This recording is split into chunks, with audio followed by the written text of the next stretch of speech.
Assalamualaikum warahmatullahi wabarakatuh.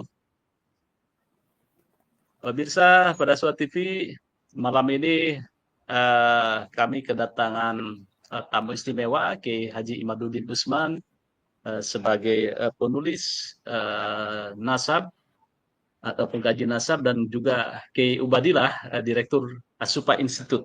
Nah, tema malam ini kita mencoba untuk mengkritisi tentang Jatma Aswaja, Habib Lutfi versus Jatman PBNU. Umat ikut siapa?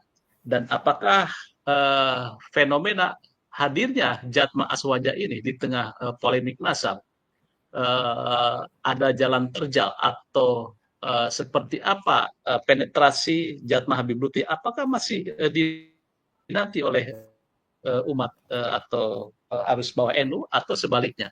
Baik, sebagaimana kita ketahui bahwa pasca terlempar dari Jatman, Jamiah Ahli Thoriqoh Al-Mutabaroh An-Nahdiyah, yang disahkan PBNU, Habib Lutfi mendirikan ormas baru bernama Jatma Aswaja dengan Sekjen Helmi Faisal Jaini. Helmi Faisal Jaini, sebagaimana kita ketahui bahwa beliau adalah mantan Sekjen PBNU. Apakah ini bentuk perlawanan tanda kutip terhadap PBNU? Bagaimana pula dampak terhadap kaum Thoriqoh di arus bawah? Apakah di arus bawah ikut Jatma Aswaja atau tetap berada dalam naungan Jatma? Mari kita elaborasi. Pertama saya kasihkan waktu kepada Ki Ubed. Ki Ubed, Anda bagaimana menganalisis ini? Baik, terima kasih Mas Yusuf. Pertama-tama, setelah bersyukur, berselawat salam kepada Nabi Muhammad, Shahibul Fadilah, Akhil Karim, Akhi Fillah, Al-Muharrir wal-Muharrik, Fi Harakati Tanwir, Wat Tahrir, Kiai Haji Imaduddin Usman. Dalam kesempatan ini, sebelum saya menyampaikan respon terkait dengan fenomena yang masuk dalam tema podcast malam ini, saya mohon izin mau membaca 5 nazom dari Hidayatul Atqiya, Mas. Karya Syekh Zainuddin bin Ali bin Ahmad Syafi'i Al-Malibari. Ada teks menarik. Walikulli wahidihim tariqatun. Lan iku kedue saben-saben masyayihut tariqah, tariqatun utai dalan, minturukin saing pira-pira dalan yahtaru kang milih sapa masyayihut tariqah hu ing tariq. Wayakunu mongko ana sapa masyayihut tariqah minda saking iki tariq wasila iku bisa tumeka marang tujuan. Jadi setiap mursyid atau masyayihut tariqah itu memiliki jalan yang masing-masing punya pilihan sendiri-sendiri dari jalan itu, dengan target apa? Untuk sampai kepada tujuan, yaitu wusul. Wusulnya ya wusulnya li hadrati sufiyah, para sufi, sebuah rasa keintiman, hudur, menyatukan latifahnya dengan latif Allah. Itulah target usul dari hadratus sufiyah, Mas. Kajulusi bainal anami murabbian wa kasratil auradi kasawmi sholat. Sebagaimana duduk mereka, para arif billah, para masyayihut thariqah, di antara manusia itu targetnya adalah murabbian, mendidik, membebaskan, mencerahkan. Wa kasratil auradi, lan kaya uliye aki-aki pira-pira wirid. Akiye pira-pira wirid. Sebagaimana mereka itu memperbanyak wirid, dalam konteks ini yang diserupakan saum, sholat. Yang menarik, masyayihut thariqah itu punya karakter yang luar biasa, Mas. Kahidmatin linnasi wal khamlil hatab bitasoddukin bimuhassilin mutamawwila. Wa kahidmatin linnasi, lan kaya khidmahnya mereka, sebagaimana khidmah mereka kepada manusia, wal khamlil hatab, dan memikul kayu bimuhasilin marang hasilnya dodol kayu dengan tujuan supaya berhasilnya menjual kayu mutamawila hale dirupakake arto. Dengan kondisi seperti itu supaya menjadi uang. Tujuannya untuk apa uang itu? Litasodukin krono gawe sodakoh. Jadi para sufi duduk di hadapan manusia dan mereka itu bekerja memikul kayu supaya menjadi uang, dan uang itu untuk sodakoh. Bukan justru para sufi itu menunggu uang dari jamaah dengan sumber-sumber yang tidak kontak, tidak relevan dengan perilaku para sufi. Dan sebagai penutup dari teks yang saya baca, man roma ayas luka tariqal aulia fal yahfadhan hadhil wasaya amila. Jadi siapa yang ingin mencapai jalan para kekasih Allah, tentu dia harus melakukan suluk sebagai seorang salik, harus melakukan suluk pada jalan maslak yang disampaikan tadi, sehingga perlu dijaga sikap-sikap yang seperti itu sebagai bentuk kriteria wirai para kekasih Allah itu sebenarnya sangat membebaskan, mencerahkan, dan tidak mengelabui. Targetnya adalah target untuk pembebasan dan pencerahan itu sendiri sebagai jejak risalah dari risalah Nabi Mustafa Muhammad SAW. Oke, saya ingin menegaskan bahwa teks yang saya baca ini berlaku umum, Mas. Bisa berlaku untuk kita semua tanpa saya tujukan kepada personal tertentu. Sekarang saya ingin merespon dari tema podcast. Tentu sebelum saya merespon terkait dengan tema, saya ingin mengapresiasi sebagai akademisi, orang yang mencintai ilmu, yang bergelut di dunia akademik. Saya ingin mengapresiasi pandangan dan pola berserikat Bapak Lutfi bin Yahya. Karena dalam kondisi apapun itu dilindungi undang-undang, Mas Yusuf. Sehingga bagian daripada sebuah kreativitas masyarakat. Tetapi yang menjadi persoalan, pandangan dan berserikat itu nanti akan diuji. Apakah itu pandangan berserikat yang memiliki perspektif citizenship, kesadaran kewarganegaraan atau kesadaran civic, atau kesadaran membangun civil society untuk menjadi masyarakat yang memiliki kekuatan, bisa menjadi penyeimbang atas sistem dominasi kekuasaan yang dipimpin oleh seorang pemimpin dalam sistem kekuasaan. Itu nanti akan terlihat sejauh mana peran-peran mereka di dalam membebaskan dan mencerahkan masyarakat. Tetapi kalau pandangan dan berserikat itu hanya untuk kehendak kuasa sendiri, itu nanti tidak akan bisa dirasakan masyarakat luas terkait dengan makna atau arti sebuah pembebasan dan pencerahan dalam memberikan pandangan atau berserikat. Jadi pandangan maupun berserikat seseorang itu nanti akan diuji apakah dia memiliki perspektif citizenship, civil society, dan kesadaran civic, kesadaran kewarganegaraan atau tidak. Itu akan dilihat dari peran-peran transformatif seseorang di dalam memberikan dinamisasi maupun di dalam membangun modernisasi cara nalar masyarakat menjadi masyarakat yang rasional, menjadi masyarakat yang berperadaban, menjadi masyarakat yang memiliki perspektif ilmu pengetahuan.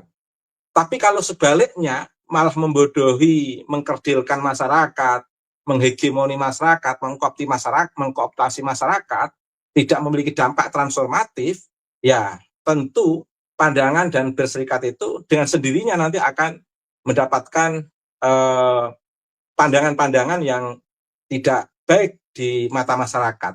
Tetapi ala kulli hal sebagai awal sebuah pandangan dan bersikap Bapak Lutfi bin Yahya itu sesuatu yang sangat baik yang saya apresiasi, Mas Yusuf.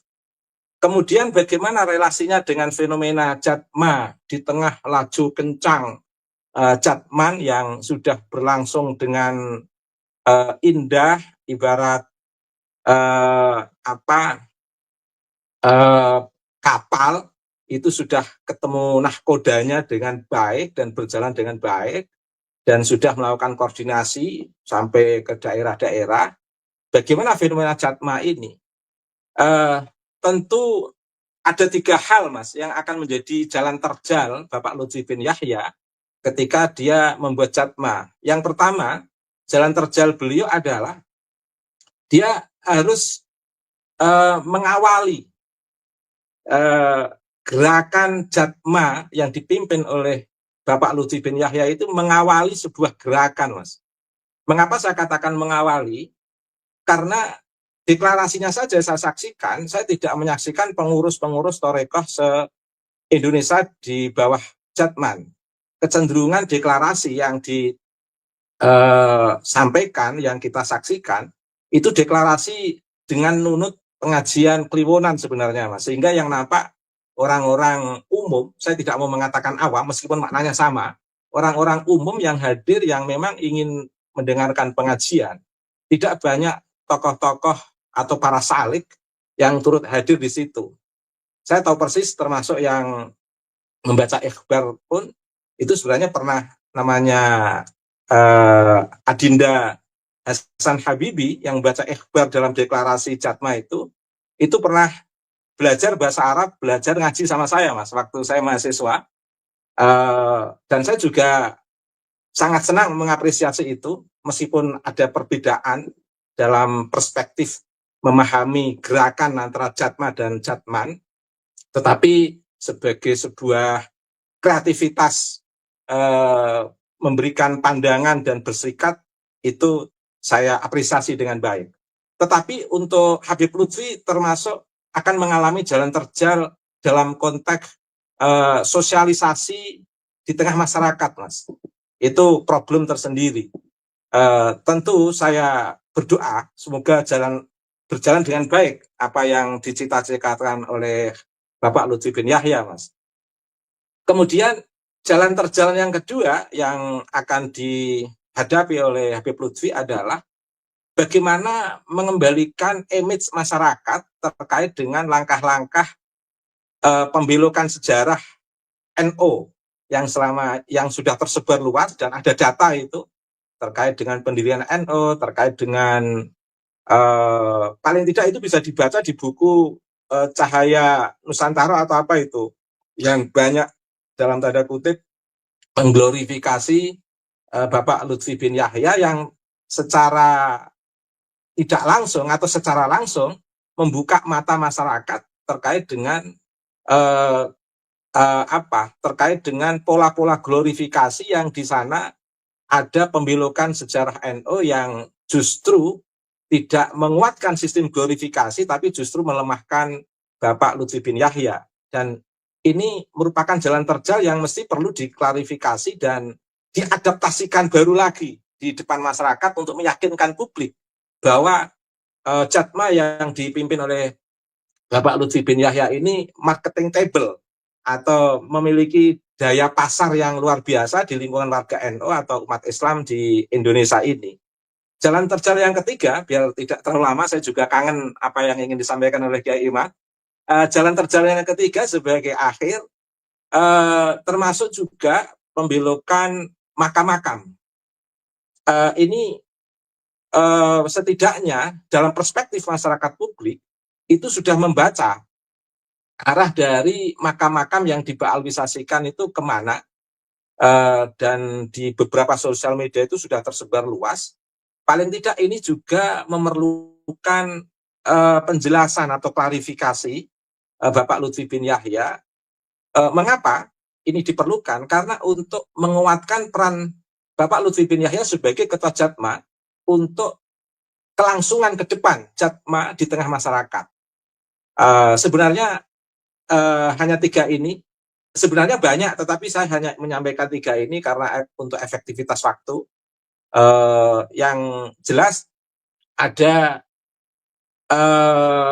berdirinya kemunculan Jatma ini sebagai sebuah simpulan itu tidak memperluas daya jangkau Bapak Lutfi bin Yahya, tapi justru mempersempit langkah Bapak Lutfi bin Yahya. Sebab apa? Masyarakat jadi tahu siapa sebenarnya beliau, relasinya dalam konteks pergerakan, keberlangsungan, quality continuous improvement organisasi Nahdlatul Ulama ke depan. Terima kasih Mas Yusuf. Terima kasih. Oke, Ben. Jadi sebelumnya ini Rafael juga menanyakan ini kapan live-nya dengan Firja Hussein. Waduh, ini kita bahas tentang Jatma Aswaja versus Jatman PBNU ini. Tapi ada pertanyaannya tentang Firja Hussein. Nanti kita informasikan. Baik, itu tadi beberapa katakan jalan terjal Habib Lutfi untuk di arus bawah. Memang ini menjadi sebuah tantangan besar, apalagi ini Dr. Soleh sering bilang bahwa keberanian PBNU untuk melakukan reorganisasi atau untuk mengganti Rois Am itu karena tesis atau kajian keiman, sehingga ada bentuk keberanian untuk katakan mengganti Rois Am sehingga terjadi restrukturisasi di Tubuh Jatman. Nah, kemudian ini sebagai informasi, saya kemarin juga dapat informasi dari berita bahwa kepengurusan Jatman itu sudah terbentuk dari pusat sampai wilayah, kemudian kabupaten, kemudian sampai kecamatan, sampai ranting. Artinya ini menjadi benteng menurut saya dalam struktur NU untuk membentengi dari gerakan-gerakan yang lain, termasuk juga pengaruhnya Jatma Aswaja. Tetapi saya tidak tahu bagaimana dalamnya di arus bawah. Apakah betul bahwa di arus bawah NU itu mengikuti semua ke Jatman PBNU, atau sebaliknya ada yang berbelok ke Habib Lutfi organisasinya. Baik, Kiai Umar, mungkin bisa dikatakan bahwa ini salah satunya Kiai harus bertanggung jawab ini. Kalau kata Dr. Soleh bahwa karena kajian Kiai itu ya tentang Nasab Alawi sehingga terjadinya polarisasi umat dan juga ada keberanian dari beberapa pihak untuk tidak lagi sebagai fatwa yang harus diikuti atau setidaknya mengkritisi gitu ketika para habaib atau katakanlah di sini juga Habib Lutfi di dalam menjalankan Jatman itu juga ada perlawanan sehingga beliau terlempar sebagai Rois Am. Silakan Kiai Iman. Baik. Assalamualaikum Yai Ubaidillah Tamam. Assalamualaikum. Assalamualaikum Kang Mas Yusuf. Waalaikumsalam warahmatullahi wabarakatuh. Assalamualaikum untuk seluruh para pemirsa setia pada Suka TV di seluruh dunia. Malam ini tema yang sangat menarik. Saya bersama Dr. Kiai Haji Ubaidillah Tamam Munji Al-Mutamakini diminta oleh pada Suka TV untuk membahas tentang fenomena Jatma ya, di mana Bapak Lutfi bin Yahya beberapa hari kemarin telah mendirikan bersama Bapak Faisal Zaini sebuah organisasi baru yang mirip namanya dengan organisasi kami di Nahdlatul Ulama, yaitu Jatma. Kami dari Nahdlatul Ulama mempunyai organisasi tarekat namanya Jatman bin Nuni fi akhirihi. Kemudian Bapak Lutfi bin Yahya memangkas identitas Nun itu, yang dimana Nun itu adalah merupakan identitas kami. Kami adalah Nahdliyah, kami mencintai Nahdliyah, kami berjalan di atas manhaj Nahdliyah, dan beberapa hari yang lalu saya prihatin sekali ada beberapa saudara-saudara kami yang mantan dari pengurus Nahdlatul Ulama yang begitu tega menyakiti hati kami dengan memangkas identitas nama kami di akhir nama Jatman, kemudian merubahnya menjadi Jatma, Jam'iyah Ahli Tariqah Ahli Sunnah wal Jamaah, dan Nahdiyah identitas kami itu kemudian dipotong, disembelih. Yang lebih memprihatinkan adalah ketika seorang Bapak Faisal Zaini yang merupakan mantan dari Sekretaris Jenderal PBNU ikut serta di dalam upaya-upaya orang-orang yang luar biasa menyakiti kami dengan menghilangkan nun di dalam Jatman itu, dan kami tidak tahu apa alasan mereka begitu tega mengkhianati daripada ulama-ulama Nahdlatul Ulama. Karena ketika sebuah organisasi yang keberadaan organisasi itu secara spesifik sudah ada di Nahdlatul Ulama, seperti Jam'iyah Ahli Tariqah Al-Mu'tabarah An-Nahdiyah, kemudian di saat yang sama ada organisasi yang sama di dalam pokok perhatian yang sama, yaitu tariqah, dan anggotanya juga adalah orang-orang yang sama, yaitu warga Nahdlatul Ulama pecinta tariqah. Sungguh ini adalah merupakan organisasi dirar. Dulu di zaman Nabi ada yang namanya Masjid Dirar. Masjid yang didirikan oleh orang-orang munafik untuk diraran wa kufran wa tafriqan bainal mu'minin, sebagai upaya memperlemah, membuat mudarat, upaya ingkar terhadap Rasulullah, kemudian tafriqan bainal mu'minin, memecah belah di antara orang-orang mukmin. Dan ini saya kira tidak terlalu jauh kalau kita mengatakan Jatma ini adalah sebagai jam'iyah dirar bagi Nahdlatul Ulama. Karena apa? Karena di dalamnya masih ada ciri-ciri Nahdlatul Ulama. Bintang 9 dia rampas di situ di dalam lambang. Kemudian tali dengan longgar, tali yang dengan ikatan longgar itu adalah ciri khas Nahdlatul Ulama. Yang tidak sama itu hanya na'lu, sendal itu yang ada di tengah-tengah yang katanya sendal Rasulullah menurut kaum Balawi itu. Itu yang tidak sama, itu ciri-ciri Balawi itu. Di tengah-tengahnya itu ada sendal na'lu Rasulillah kata mereka. Cuma tidak tahu itu dari mana sejarah sendal Rasulullah semacam itu. Itu. Jadi di situ selain deklarasi Jamaah Ahli Thariqah Aswaja itu merupakan deklarasi sebuah organisasi, menurut saya adalah deklarasi final bahwa Bapak Lutfi itu keluar dari Nahdlatul Ulama. Sebelumnya kita dengar itu ada muridnya Bapak Lutfi bin Yahya yang katanya ngobrol berdua di dalam kamar, menyatakan bahwa Bapak Lutfi bin Yahya keluar dari Nahdlatul Ulama. Tetapi itu kan baru riwayat hadis ahad, satu orang yang menyampaikan. Tetapi ini adalah sebuah deklarasi yang dihadiri banyak orang. Ini mutawatir, tetapi tidak sharih, tidak jelas mengatakan secara lafzi bahwa dia keluar dari Nahdlatul Ulama.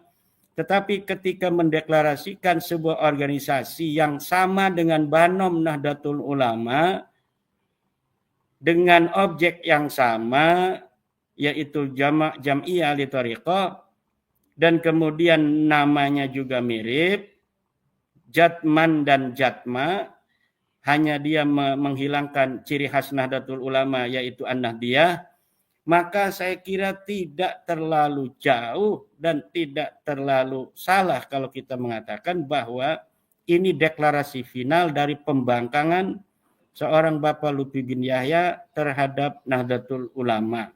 Ini adalah organisasi diroron wa kufron wa tafriqon bainal mu'minin. Ini dari sisi organisatoris. Kemudian dari sisi sejarah, yang orang bisa berpikir kenapa seorang Bapak Lutfi bin Yahya begitu tega dengan Bapak Faisal Zaini dan beberapa ada pengurus-pengurus yang dulunya menyatakan atau aktif di Nahdlatul Ulama, kemudian sekarang membuat sebuah organisasi thariqah yang masih ada ciri-ciri Nahdlatul Ulama di dalamnya, tetapi kemudian tidak mau membawa nama Nahdliyah. Saya kira ini adalah merupakan sebuah fenomena tasawuf yang terhempas dari jati diri ketasawufannya. Itu selain dari sisi organisasi, dilihat dari sisi latar belakang di mana ini berbasis tasawuf, saya kira ini fenomena tasawuf yang telah terlepas dari sisi ketasawufannya. Selain orang juga bisa mengatakan bahwa ini ada luka hati dari Bapak Lutfi bin Yahya ketika uzila qahron, dibekukan secara paksa oleh pengurus besar Nahdlatul Ulama, di mana seharusnya organisasi Jatman di bawah pimpinan Bapak Lutfi bin Yahya ini berakhir tahun 2023. Kemudian dengan berbagai macam upaya, Bapak Lutfi bin Yahya masih ingin terus menjadi rais di Jatman. Kemudian unsur-unsur thariqah yang ada di Nahdlatul Ulama tidak menghendaki lagi, sehingga kemudian terjadi dualisme beberapa waktu, ada Jatman versi PBNU, kemudian juga ada Jatman versi Bapak Habib Lutfi. Kemudian terkuak bahwa ternyata Jatman versi Bapak Habib Lutfi membuat sebuah akta notaris tersendiri yang sudah dibuat tahun 2019. Rupanya itu beliau sudah bersiap-siap ingin memisahkan itu dari jauh-jauh hari. Jadi apabila nanti PBNU sesuai dengan anggaran dasar harus menghentikan Bapak Lutfi bin Yahya sebagai Rais Am di Jatman, maka dia memang sudah bersiap-siap tidak ingin berhenti. Yaitu dia telah mempersiapkan diri dengan akta notaris tersendiri, yaitu Patman. Namanya Patman, bukan Jatman. Namun rupanya Patman ini naktunya kecil, sehingga dalam pertarungan di Donohudan kalah dia. Para pengurus idarah wusta di tingkat provinsi, semuanya pada setia kepada PBNU. Sehingga kemudian Bapak Lutfi bin Yahya merasa kalah. Nah, ketika telah merasa kalah, dia tidak berhenti. Dia ingin tetap eksis. Kalau kalah dari sisi organisatoris di dalam organisasi di Nahdlatul Ulama, maka dia bisa mendirikan organisasi tasawuf tersendiri. Yaitu namanya sekarang Jatma, namanya mirip. Nah, ini yang bermasalah. Kalau dia mau menggunakan atau mendirikan sebuah organisasi, dirikan saja organisasi sendiri, coba. Beliau laku apa tidak itu. Tapi jangan bawa-bawa nama yang masih mirip dengan Nahdlatul Ulama. Karena apa? Karena organisasi thariqat di Jami'iyah Nahdlatul Ulama sudah ada. Kalau sudah ada di Nahdlatul Ulama, dalam genre yang sama dia mendirikan, berarti ingin saingan. Kalau saingan harusnya gentle. Namanya jangan bawa-bawa lambang bintang 9. Karena itu sudah menjadi tamayuz, tipologi daripada Nahdlatul Ulama. Jangan bawa-bawa tali yang diikat longgar. Karena itu adalah tamayuz, tipologi, kekhasan dari Nahdlatul Ulama. Silakan bawa na'lu itu, sendal itu dijadikan lambang, itu aja sebagai lambang Balawi. Tapi jangan membawa-bawa lambang Nahdlatul Ulama, kemudian mengajak-ngajak beberapa orang Nahdlatul Ulama untuk masuk di situ. Nah, kebetulan memang Mas Yusuf Kiai Ubed, saya kira di pengurusan PBNU hari ini pun memang ada sesuatu hal yang perlu kita kritisi, di mana pengurus PBNU hari ini tidak terlalu memberi ruang bagi kader-kader Nahdlatul Ulama yang pernah jadi pengurus besar, seperti mantan ketua umum, mantan sekjen, mantan mustasar, mantan tanfid di bawah itu tidak diberi ruang di Nahdlatul Ulama versi PBNU hari ini. Jadi orang-orang yang dulu itu sangat aktif di Nahdlatul Ulama 2015-2020,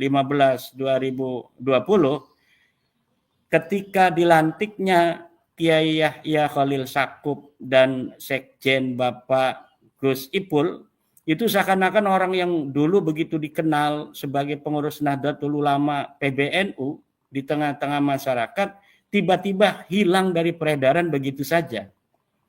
Bahkan saya lihat dalam beberapa perhelatan nasional PBNU, ini tokoh-tokoh ini nggak pernah diundang. Misalnya di dalam acara ulang tahun 1 abad misalnya Nahdlatul Ulama, ini mantan-mantan pengurus PBNU yang dulu begitu aktif membesarkan PBNU nggak pernah diundang sama sekali. Kita nggak pernah ngelihat Yai Said Agil Siraj misalnya diundang acara PBNU dalam perhelatan besar ketika warga NU banyak yang hadir, ketika para pengurus di tingkat wilayah hadir. Itu sosok seperti Kiai Said Agil Siraj nggak pernah diundang. Mantan sekjennya Faisal Zaini juga nggak pernah diundang. Jadi seakan-akan ini mematikan potensi-potensi kader-kader unggulan di Nahdlatul Ulama. Ketika sudah kalah dalam muktamar, maka sudah kamu keluar begitu. Hanya demikian saja, seakan-akan demikian. Padahal ini sebuah peradaban yang sangat memalukan. Seakan-akan organisasi keagamaan itu bukan sebagai organisasi yang menjunjung tinggi adab dan nilai-nilai terima kasih, tetapi seperti persaingan politik. Maka saya kira hal-hal yang demikian harus dirubah oleh PBNU. Masa acara presiden 17 Agustus saja mantan-mantan presiden, wakil presiden diundang. Tapi ketika acara-acara PBNU, ini pengurus-pengurus masa lalu nggak pernah ada yang diundang. Saya nggak tahu apakah diundang kemudian nggak datang gitu. Tapi saya kira saya lebih husnudonnya itu nggak diundang ini. Jadi kalau kita mau husnudon, mereka kayaknya nggak diundang sama sekali. Oleh karena itu, akhirnya orang-orang semacam Bapak Faisal Zaini yang biasa aktif di tengah-tengah masyarakat mencari kesibukan.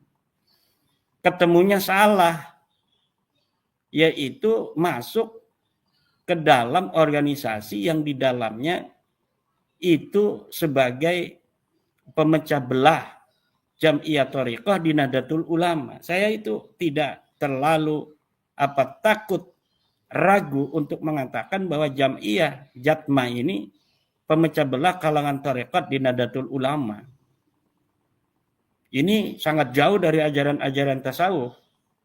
Dalam ajaran tasawuf, di mana tasawuf itu adalah kaifiyatus suluki wassairi ilallahi ta'ala bitarki ta'arrudi wa tarkil ikhtiyar. Bahwa tasawuf adalah kaifiyatus suluki wassair ilallah. Cara bagaimana seorang hamba berjalan menuju Allah. Bitarki at-ta'arrud, dengan meninggalkan menonjolkan diri. Wal ikhtiyar, dan meninggalkan ikhtiar. Nah, kalau Bapak Lutfi bin Yahya saya kira jauh itu dari definisi itu. Dia ta'arud, dia juga ikhtiar. Dia tidak tahu kalau memang Allah sudah menyayangi dia agar berhenti berlutak-latik dengan pergaulan dengan manusia. Akhirnya disuruh berhenti sama Allah dengan wasilah daripada PBNU memberhentikannya. Nah, kalau orang tasawuf itu harus berpikir demikian. Oh, berarti saya ini harus berhenti. Ini namanya hukum waktu di dalam syarah hikam. Kalau kita melawan hukum waktu, itu berarti sudah ma'rifatullah di dalam hatinya jauh itu. Iradatuka al-asbaba ma'a iqamatillahi iyyaka fit tajridi inhitatun 'anil himmatil 'aliyah. Orang yang menginginkan suatu sabab seperti organisasi, padahal Allah telah menempatkan dirinya dipaksa untuk tajrid, tidak lagi berorganisasi, inhitatun 'anil himmatil 'aliyah, yang demikian itu adalah sebuah bukti dia telah terperoksok dari cita-cita yang mulia untuk Allah, kemudian terjerembab ke dalam cita-cita hawa nafsunya sendiri. Jadi cara berpikir tasawuf itu cara berpikir bagaimana dia menerima apa yang telah ditentukan Allah. Kalau orang mau tasawuf jangan jadi politisi. Enggak pas itu kalau tasawuf dengan politisi. Tasawuf itu tarkul ikhtiyari wa ta'arrud. Dia meninggalkan ikhtiar, dia meninggalkan menonjolkan diri. Nah, ini deklarasi, kemudian upaya-upaya melawan itu sebelum adanya kongres Jatman di Donohudan, bahwa dia akan mengadakan kongres tandingan, muktamar tandingan. Lah itu sudah jauh tuh daripada ajaran-ajaran tasawuf. Ajaran tasawuf adalah ajaran tawakal, ajaran menerima ketentuan Allah, bagaimana beradaptasi dengan takdir Allah Subhanahu wa taala. Itu tasawuf hakiki, bukan tasawuf kemudian menonjolkan diri, bahkan memperlihatkan bahwa saya tidak kalah, bahwa saya bisa melawan kamu, bahwa kamu akan menyesal telah memecat saya, bahwa kamu akan menyesal menjauhkan saya dari Jatman. Nanti lihat ini siapa yang akan diikuti oleh umat. Apakah Jatman PBNU, apakah Jatma kami. Itu kita tidak salah untuk membaca demikian. Itu bukan seorang sufi. Itu bukan seorang sufi. Itu orang yang dirasuki oleh hawa nafsu. Dan ini saya melihatnya udah jadi jauh. Ketika habis muktamar Lampung, beliau kan ingin jadi Rais Am. Nggak jadi. Kemudian di dalam struktur PBNU, Bapak Lutfi bin Yahya dijadikan salah satu mustasar. Di bawah ditaruhnya. Dia SMS itu di grup-grup pengurus NU.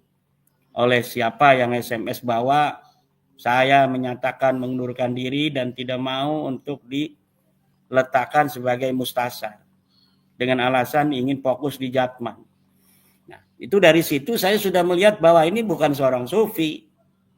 Kalau sufi ingin membesarkan nama NU, biarkan aja namanya itu ditulis sebagai mustasar. Toh mustasar itu tidak terlalu banyak kerjaan juga di Nahdlatul Ulama. Kalau misalnya nama kita itu bermanfaat ada di PBNU dengan hanya mustasar, ya alhamdulillah, walaupun saya tidak bisa untuk berbuat lebih banyak, namanya saja mudah-mudahan manfaat untuk menghiasi daftar nama-nama itu sehingga terlihat indah oleh masyarakat Nahdliyin, kan harusnya begitu. Tapi dia tidak.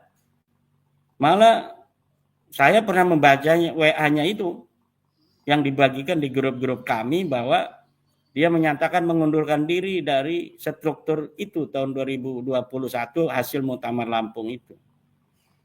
Nah, ini pandangan saya sementara Kang Mas Yusuf ya. Jadi ini fenomena thariqah juga ini Yai Ubed ini ya, fenomena tasawuf hari-hari ini di medsos ini memang tasawuf itu kan hal-hal pribadi kita dengan Allah. Kemudian ada sebuah media untuk lebih terarah cara kita dalam menempuh jalan Allah, yaitu thariqah. Nah sekarang ini yang ada di medsos, orang-orang yang bukan orang pesantren banyak yang ngomong-ngomong tasawuf, banyak yang ngomong-ngomong thariqah. Muncul fenomena Ustadz Raji Hasim yang tasawufnya ngacak, itu nggak sesuai dengan ajaran tasawuf pesantren itu. Ada Ismur Ruh segala macam, ada Qutbul Gawas, Imam Mahdi, itu tasawuf yang tidak sesuai dengan tasawuf Nahdlatul Ulama. Tasawuf Nahdlatul Ulama adalah tasawuf yang muqayyadun bil Qur'ani was sunnah. Tasawuf yang diikat dengan Al-Quran dan Sunnah, bukan tasawuf model Ustadz Ar-Raji Hasim. Itu tasawuf apa model begitu? Itu nggak ada dalam ajaran Nahdlatul Ulama, dan orang-orang NU jangan ikut-ikut itu.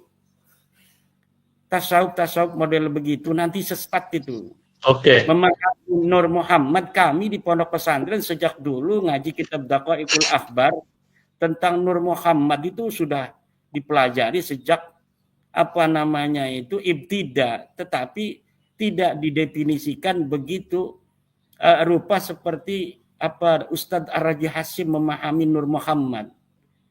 Ada Ismur Ruh, ada orang punya Ismur Ruh segala macam, itu sesuatu yang jauh menyimpang dari ajaran-ajaran tasawuf seperti yang diajarkan Imam Al-Ghazali dan Junaid Al-Baghdadi.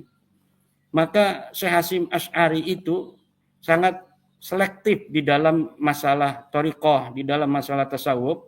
Agar apa? Agar tidak bisa masuk orang-orang halu semacam itu tuh, semacam Ustadz Ar-Raji halu. Dia dokter tapi halu dalam tasawuf, sehingga nanti bisa menyesatkan umat. Lama-lama umat itu yang tidak mengerti, yang tidak mempunyai basic pondok pesantren, itu akan memahami, oh tasawuf itu seperti ini.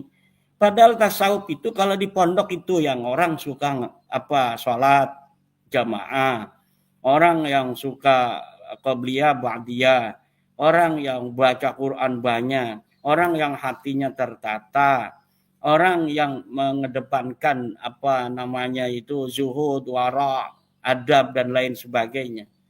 Bukan tasawuf model yang sekarang diajarkan di medsos, yang diajarkan di YouTube itu. Tasawuf yang coba kita lihat itu, kiai-kiai kita jarang bicara tasawuf di media sosial itu.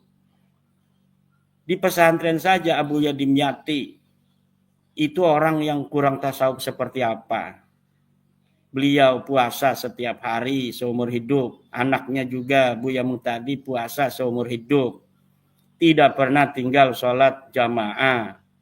Ngajinya itu ngaji kitab-kitab balaghah, Uqudul Juman, tafsir, fikih. Nah seperti itu, ngaji kitab tasawufnya jarang. Tapi tasawuf itu diamalkan, bukan dibicarakan. Hari ini banyak orang bicara tasawuf, tapi hanya di kata-kata. Tasawuf itu diamalkan, bukan dibicarakan. Nah sekarang tasawuf dibicarakan, tasawuf falsafi, kemudian bercampur dengan tasawuf murni. Di Nahdlatul Ulama, ajaran Nahdlatul Ulama dalam tasawuf hanya ajaran tasawuf yang muqayyadun bil Qur'ani sunnah dari Al-Ghazali dan dari Al-Junaidi, yang kemudian kedua-keduanya bermuara pada Syekh Abdul Qadir Al-Jilani, Abu Hasan Asyadzili, Ar-Rifai, dan lain sebagainya. Demikian sementara. Ya, baik. Saya menarik ini tadi mengatakan bahwa PBNU yang sekarang pengurusnya memang jarang mengikutkan kepengurusan sebelumnya. Ini menarik sehingga terjadi ada semacam keterasikan di umat. Mungkin ini juga yang dilakukan, yang dirasakan oleh Habib Lutfi Kiai Imaduddin, sehingga ketika kita berbicara secara organisatoris, secara hukum, itu organisasi Jatma Aswaja adalah sah karena memang itu berbeda. Walaupun memang agenda kesamaan, Jatma dan Jatman. Tadi menarik Kiai Imad bahwa inilah yang membedakan bahwa Jatma tanpa N berarti tanpa NO. Kemudian Jatman itulah yang Jatman An-Nahdiyah. Nah, Kiai, ini bagaimana ada sinyalemen juga yang mengatakan bahwa PBNU tidak mau atau tidak berhasil. Artinya ketika Habib Lutfi mendeklarasikan Jatma Aswaja, PBNU tidak berhasil melakukan negosiasi atau islah katakanlah ya dengan Habib Lutfi. Ini bagaimana ini? Ngapain negosiasi dengan Pak Habib Lutfi? Biarin aja. Wong dia banyak berbuat sesuatu yang kurang bagus di Nahdlatul Ulama selama jadi pengurus Jatman kok. Dirubah-rubah sejarah kan beliau itu, yang merubah sejarah pendirian NU beliau. Kemudian makam-makam dan lain sebagainya yang dibangun oleh Pak Lutfi bin Yahya juga ini sudah terbukti itu di dalam reportase wartawan-wartawan, bisa dilihat di dalam Google bagaimana itu reportase wartawan tentang berbagai macam kuburan-kuburan yang dipalsukan. Ada orang bertanya, mana buktinya katanya Pak Lutfi bin Yahya masuk kuburan. Reportase wartawan masih ada itu. Kuburan di Kaliwungu, kuburan di Semarang, Depok, kuburan di Mates, kuburan di Comal dan lain sebagainya. Nah, jadi negosiasi atau istilahnya itu yang nggak diperlukan. Yang ada itu yang diperlukan adalah untuk Pak Lutfi bin Yahya adalah kesadaran bahwa sudah waktunya mungkin saya harus bersama Allah. Tinggal usah lutak-latak lagi dengan pergaulan manusia atau umur sudah di atas 70 mungkin. Jadi kalau kita berpikir tasawuf, ya berpikirnya harus semacam itu. Bukan malah menunjukkan perlawanan. Toh dia dibesarkan oleh Nahdlatul Ulama, harusnya banyak terima kasih. Oke dah, saya terima kasih. Selama ini dibesarkan Nahdlatul Ulama sampai dikenal presiden, sampai dikenal para pejabat, sampai dikenal oleh tentara, dikenal oleh TNI, polisi dan lain sebagainya. Kan harusnya begitu. Tapi ini kan tidak, malah membuat sesuatu. Kalau PBNU nggak mungkin berani ngomong ini. Saya yang ngomong ini sebagai warga Nahdiyin. Sekarang saya yang udah nggak di PBNU ini. Jadi nggak perlu negosiasi. Nawas nih di PBNU kalau ada negosiasi apa? Apa yang mau dinegosiasikan? Nggak perlu negosiasi itu. Yang perlu itu kesadaran dari Pak Lutfi bin Yahya. Besok pengumuman. Saya karena telah bermimpi Rasulullah, saya tidak boleh bikin Jatma, saya bubarkan kembali Jatma. Kan dulu dia ngomong begitu. Saya mau keluar dari PBNU atau saya nggak mau lagi ngurus PBNU, tapi Rasulullah melarang saya katanya. Rasulullah melarang saya untuk tidak lagi ngurus PBNU. Nah sekarang malah dia yang keluar dari NU kan nggak sesuai dengan katanya mimpi bertemu Rasul. Nah maka udah sadar aja. Gak usah negosiasi, gak usah apa-apa, biarin aja. Kita lihat, biarin sampai di mana itu dia mau meninggalkan PBNU, meninggalkan Nahdlatul Ulama. Nadir Shah Hussein juga ikut-ikutan itu, membela-bela segala macam, apa urusannya dia. Dia mungkin ingin masuk struktur ya, Pak Profesor Nadir itu. Sampai kemudian menjelek-jelekan Rais Am kita, Ayahanda Kiai Haji Miftahul Akhyar. Saya dibilang Khawarij, dibilang Wahabi, nggak pernah marah saya sama Mbah Yai Miftah. Kenapa? Saya anggap beliau orang tua saya. Lah orang tua mau ngomong apa, biarin aja sama saya. Wong itu rasa cinta orang tua kok. Tapi Profesor Nadir ini berani bicara jelek tentang Rais Am saya. Ini saya tidak terima itu. Apalagi kemudian setelah itu viral dia bicara jelek tentang Rais Am Yai Miftahul Akhyar, dia masuk ke Jatma atau saya tidak tahu dia masuk atau tidak. Yang jelas saya lihat dia membela Bapak Lutfi bin Yahya di dalam sebuah tulisan dan saya sudah jawab tulisannya itu. Dan saya kira ini orang-orang yang ngomong demi NU, tetapi tidak menjaga PBNU kita, tidak menjaga ketua umum kita, tidak menjaga Rais Am kita, berani bicara jelek tentang mereka, itu diragukan ke-NU-annya. Kenapa? Saya meyakini bahwa setiap Rais Am dan ketua umum yang terpilih, bagaimanapun prosesnya, dalam muktamar yang sah, maka beliaulah pilihan yang paling tepat untuk kita saat ini.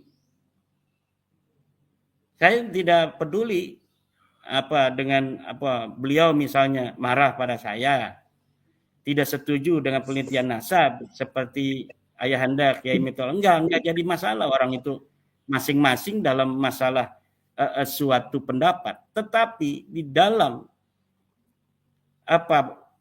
kedudukan beliau hari ini sebagai Rais Am, walaupun beliau tidak mengatasnamakan Rais Am di dalam mengkritisi saya, tetapi kemuliaan dan kehormatan Kiai Haji Miftahul Akhyar itu saya pegang teguh.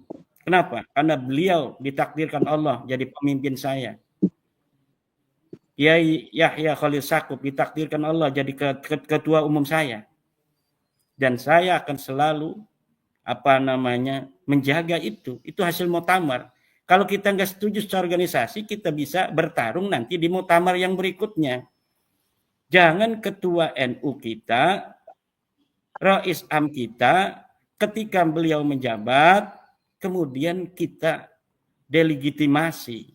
Ini tidak baik. Sama seperti ijazah palsu itu segala macam, itu kasus yang nggak perlu itu. Apa urusan pentingnya orang bicara tentang ijazah palsu Pak Jokowi hari ini? Dia telah jadi wali kota dengan ijazah itu, jadi gubernur, kemudian jadi presiden 2 kali.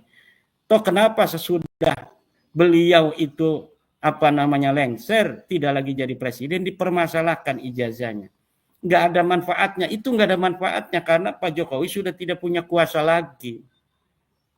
Nah, kalau masalah nasab, kenapa masalah nasab dipermasalahkan? Toh ini sudah berjalan setahun. Beda. Masalah nasab, kalau tidak dibuka, maka akan banyak korban di tengah-tengah masyarakat warga Nahdlatul Ulama. Seperti itu.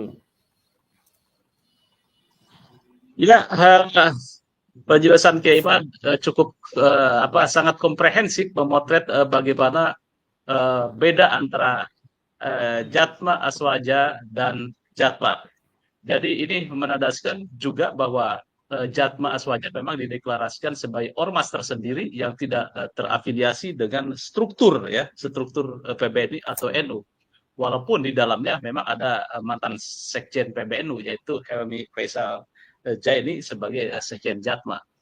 Ya baik, Kiai Ubedillah, ada masukan atau mungkin tambahan terhadap statement Kiai Imad tentang bagaimana sebetulnya Jatma Aswaja versus Jatman ini bisa ke depannya bisa duduk bareng atau sebaliknya ini akan tetap berjauhan ini kedua organisasi ini. Silakan.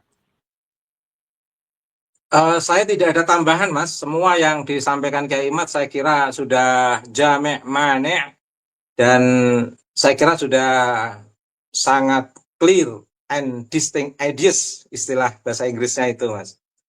Tetapi kalau memang ada closing statement, saya ingin menyampaikan 3 nazam dari Hidayatul Atqiya karya Syekh Zainuddin bin Ali bin Ahmad Asy-Syafi'i Al-Malibari, Mas. Ini statusnya sudah closing statement atau belum ini, Mas? Atau hanya sekedar tambahan? Kalau tambahan saya kira cukup. Sudah, closing statement aja. Ya. Oke, baik. Ada 3 nazam penting, Mas, sebagai pengingat kita semua. Wazuhdu ahsanu manshabin ba'da tuqa wa bihi yanalu maqama arbabil ula. Wazuhdu utawi zuhud ahsanu manshabin iku luwih bagus-baguse pangkat ba'da tuqa ing dalem sawuse wedi Allah. Wa bihi lan sebab zuhud yanalu bisa merkoleh ya wong maqama arbabil ula. Ing makome pira-pira wong kang anduweni keluhuran. Jadi zuhud itu adalah sebaik-baik pangkat setelah ketakwaan, Mas. Dengan zuhud itulah orang akan mencapai maqam arbabil ula, makom orang yang memiliki keluhuran, makom hadrati sufiyah. Indah sekali tag ini, Mas. Luar biasa. Untuk semuanya, bukan untuk seorang saja. Lebih-lebih yang menjadi pelaku tasawuf atau pelaku tarekat. Nazam yang kedua, inna tasawufa kullahu lahuwal adab wa minal awarifi fatlubanhu wa awwila. Inna tasawufa stuhuna ilmu tasawuf kullahu sekabiyai tasawuf lahua yakti iku utai tasawuf al adabu iku tata krama wa minal awarifi lan saking kitab awariful ma'arif fatlubanhu mongko numpriya sira hu ing adab wa awilalan tetanggenan sira. Artinya apa? Ilmu tasawuf itu pada prinsipnya semuanya itu bermuara kepada tata krama, etika yang menurut saya sudah sangat universal. Etika akhlak Nabi itu adalah akhlak yang sangat universal, masuk dalam kawasan studi etik universal, Mas. Karena akhlak Nabi itu menguatkan kemanusiaan, keadilan, dan kesetaraan. Kemanusiaan, keadilan, dan kesetaraan itu adalah masuk dalam kawasan etik universal yang luar biasa. Dan ini seharusnya yang menjadi cermin para sufi-sufi agung atau para darwis. Sebagai penutup nazam, Mas, amalun li ajlin nasi syirkun tarkuhu lin nasi zaka huwa riya'u subahlala. Amalun li ajlin nas, amalun utawi amal li ajlin nasi krana manusa syirkun iku aran syirik. Tarkuhu utawi ninggalake amal lin nasi krana manusa zaka iku utawi tarkuhu huwa ya tarkuhu arya'u iku riya. Jadi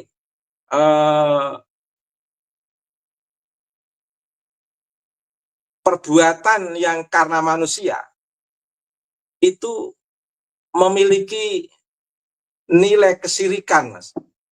Hal yang sama meninggalkan sesuatu karena manusia itu juga riya. Nah, paling tidak tiga nazam ini sangat tajam untuk mengingatkan orang yang memiliki ilmu. Sebagai penutup, dalam kondisi apapun, orang yang memahami isyarat ini adalah orang-orang yang berilmu.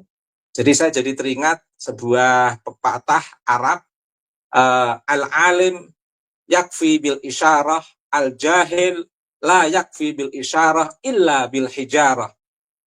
Orang alim itu cukup dengan isyarat tek nazam ini akan memahami mau kemana arah dari sebuah isyarat itu. Tetapi orang jahil itu tidak akan pernah memahami sebuah isyarat kecuali dilempar batu. Ini tag untuk umum, Mas. Saya tidak mengkhususkan untuk person tertentu, tapi untuk pengingat kita semua. Semoga bermanfaat. Demikian closing statement saya, Mas Yusuf. Terima kasih. Ya. Baik, Kemat ada closing statement, silakan. Atau sudah? Baik, kalau Syekh Ubaidillah itu dengan nadam-nadam, saya ingin closing statement dengan ucapan Sayyidina Ma'ruf Al-Karhi. Ini Ma'ruf Al-Karhi adalah salah satu sanad thariqah daripada Qadiriyah wa Naqsyabandiyah. Nama Kiai Ma'ruf Amin itu aslinya Ma'ruf Al-Karhi. Diberikan oleh orang tuanya Kiai Muhammad Amin itu, Kiai Ma'ruf Amin itu Ma'ruf Al-Karhi. Syekh Ma'ruf Al-Karhi mengatakan at-tasawwufu al-akhdu bil haqa'iq wal ya'su bima fi aidil khalaiq.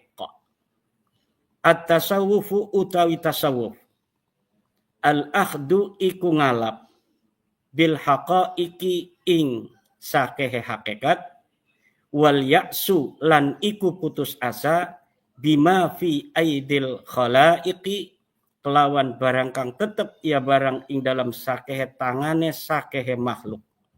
Jadi tasawuf adalah mengambil hakikat-hakikat, bukan fata morgana, bukan sebuah keadaan-keadaan semu seperti struktur organisasi, tetapi dalam hatinya adalah mencari apa yang diinginkan Tuhan untuknya di waktu ini. Bukan dia mencari sendiri apa yang seharusnya saya dapatkan di waktu ini, tetapi seorang sufi adalah apa keinginan Tuhan untukku hari ini. Wal ya'su bima fi aidil khalaik, dan putus asa dengan apa yang ada di tangan orang-orang manusia. Bukan malah rebutan organisasi. Ngomong tasawuf tapi rebutan organisasi. Ngomong tasawuf rebutan jadi rois am. Nah, ini sudah jauh dari nilai-nilai tasawuf. Mari kita kembali tasawuf Nahdlatul Ulama. Saya ingatkan karena ini juga banyak ini Kang Mas Yusuf. Kadang-kadang acara-acara NU ada unsur-unsur tasawuf non-NU. Seperti orang muter-muter itu Jalaluddin Rumi, itu bukan tasawuf Nahdlatul Ulama. Di kuburan sekarang banyak orang NU diajarin oleh Balawi, bawa-bawa terbang segala macam, kemudian berdiri berzikir sambil ke kanan, ke kiri, atau ke depan, ke belakang, di atas kuburan atau di depannya kuburan. Dia berzikir ke atas, ke bawah, ke kepalanya. Seperti orang Yahudi ketika ada di tembok ratapan itu. Dan ini yang sangat dikhawatirkan oleh Hadratus Syekh Hasyim Asy'ari dalam Risalah Ahlussunnah wal Jamaah. Mari Nahdlatul Ulama dalam tasawuf kita kembali kepada konsep tasawuf yang telah digariskan oleh pendiri-pendiri Nahdlatul Ulama, yaitu tasawuf sunni, tasawuf yang muqayyadun bil Qur'ani was sunnah. Jangan tasawuf halu-halu yang banyak khurafat-khurafat, cerita-cerita palsu, atau ajaran-ajaran baru seperti ajaran tasawufnya Raja Hasim. Ini warga ini harus tahu ini mana Nahdlatul Ulama punya tasawuf, mana yang bukan punya Nahdlatul Ulama. Demikian, terima kasih, mohon maaf semuanya. Yai Ubaidillah Tamamunjial Mutamakini, Kang Yusuf Mas. Assalamualaikum warahmatullahi wabarakatuh. Waalaikumsalam warahmatullahi wabarakatuh. Jadi kita telah membahas tentang Jatma versus Jatman serta dinamika yang melingkupinya. Apapun perbedaan yang ada, satu hal yang pasti, tasawuf mengajarkan kita untuk kembali kepada hati, menuju ketulusan dan menjadikan cinta sebagai jalan mendekat kepada Allah. Sebagai penutup, saya mengquote Jalaluddin Rumi, walaupun tadi dikatakan Ki Imad itu ya berbeda ya tasawufnya, tetapi ada quote yang menariknya. Apa yang datang dari hati akan sampai ke hati. Semoga hati kita tetap terbuka, jiwa kita tetap haus akan kebenaran, dan langkah kita senantiasa berada di jalan cinta dan kebijaksanaan. Sampai jumpa di episode selanjutnya. Wassalamualaikum warahmatullahi wabarakatuh. Assalamualaikum warahmatullahi wabarakatuh. Podcast saya dengan Firja Hussein, nantikan biar lebih penasaran lagi. Terima kasih Ki Imad, atur nuhun, Ki Ubed, dan juga para netizen semua. Maaf tidak saya baca satu persatu karena banyaknya komentar. Jangan lupa like, share, subscribe pada Suara TV. Wassalamualaikum warahmatullahi wabarakatuh.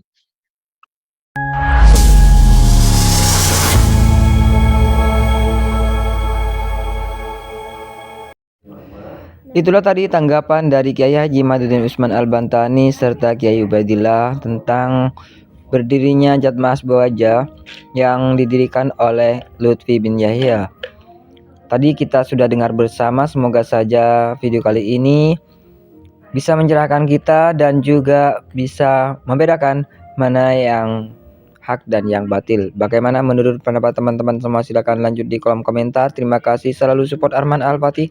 Kita jumpa lagi di video selanjutnya. Assalamualaikum warahmatullahi wabarakatuh.